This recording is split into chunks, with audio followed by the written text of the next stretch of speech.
بونجور لي زامي، السلام عليكم. ايوا مازلت كنصور لقطات من مدينة الرباط. ربما يتساءل البعض يقول لك كيفاش كنباهر من هاد المناظر الجميلة الخلابة اللي تشوفها امامكم، لسبب بسيط. هو ان الانسان اللي دخل، ربما الزاوية كتختلف.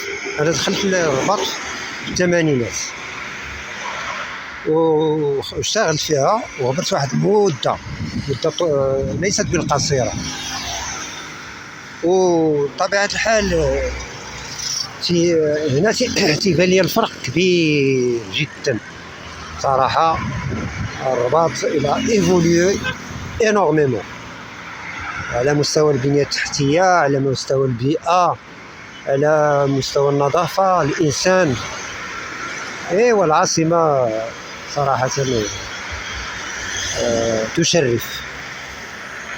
ايوا هادشي اللي كاين، هذا هو السبب هنايا باش كنصور هاد المناظر، لأن كاين تغير جذري صراحة. يلا شكرا على المتابعة، وإلى فرصة قادمة إن شاء الله. استودعكم الله، السلام عليكم.